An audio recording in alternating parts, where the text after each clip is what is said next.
LDF എപ്പോഴും പറയുന്നൊരു വിശദീകരണം തങ്ങളുടെ വോട്ടുകൾ ഭദ്രമായിരുന്നു എന്നുള്ളതാണ്, അല്ല എന്നുള്ളതാണ്. അതിന്റെ കണക്കാണ് പയ്യന്നൂരിൽ നമ്മൾ കണ്ടത്.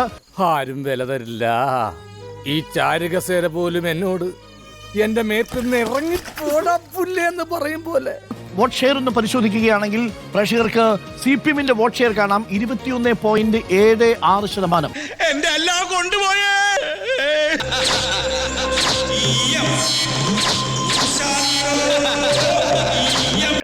എടാ ക്ഷുദ്രജീവി, നാട് മുഴുവൻ ഇറങ്ങി മനുഷ്യനെ പറ്റിച്ച് ജീവിക്കാതെ ഇറങ്ങി പോടാ തെണ്ടി.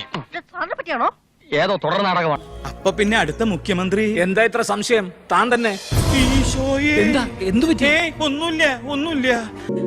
ഞാനിത് സ്വപ്നത്തിൽ പോലും ആഗ്രഹിച്ചിട്ടില്ല. ഒന്ന് ചുമ്മാ പോടോ. SC വേണുഗോപാൽ, പ്രതിപക്ഷ നേതാവ് VD സതീശൻ, മുൻ പ്രതിപക്ഷ നേതാവ് രമേശ് ചെന്നിത്തല, ഇവർക്കായി മുഖ്യമന്ത്രി സ്ഥാനത്തേക്കുള്ള ക്ലെയിമുകൾ, അവരുടെ അണികളുടെ അവകാശവാദങ്ങൾ, ഫ്ലെക്സ് യുദ്ധങ്ങൾ സജീവമായി പുരോഗമിക്കുകയാണ്.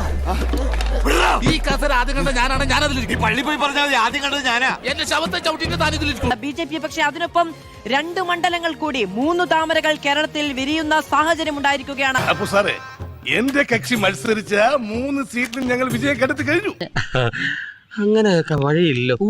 എനിക്ക് കിട്ടിയതോ വെറും 6 വോട്ട്. അതിൽ 5 വോട്ടും അസാധുവാണ്. പിണറായി വിജയൻ അദ്ദേഹം തിരുവനന്തപുരം വിമാനത്താവളത്തിൽ എത്തിയിരിക്കുന്നു. അദ്ദേഹം മാധ്യമപ്രവർത്തകരുടെ ചോദ്യങ്ങൾക്ക് പ്രതികരിക്കാൻ കൂട്ടാക്കിയില്ല. വല്യേട്ടൻ എന്താ ഒന്നും മിണ്ടാത്ത? അവനിനി മിണ്ടൂല.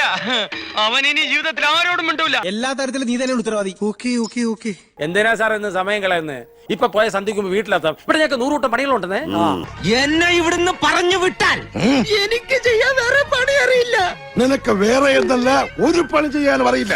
എന്റെ അഭിമാനത്തിന്റെ കെട്ടിടത്തിന് ഏതാണ്ട് 110 നില പൊക്കം വരും. അതിലേക്ക് നീ നിന്റെ തോന്നിയമാസത്തിന്റെ ഫ്ലൈറ്റ് ഇടിച്ചു കയറ്റി തകർത്ത് തരിപ്പണമാക്കാനാണ് ഭാവമെങ്കിൽ എന്റെ ഉള്ളിലെ കവിയല്ല കൊലപാതകം നിനക്ക് കാണേണ്ടി വരും. മണമുള്ള പൂനുള്ളി മുടിയിൽ ചൂടി മണിക്കുട്ടി നീ എന്റെ മനസ്സുനുള്ളി.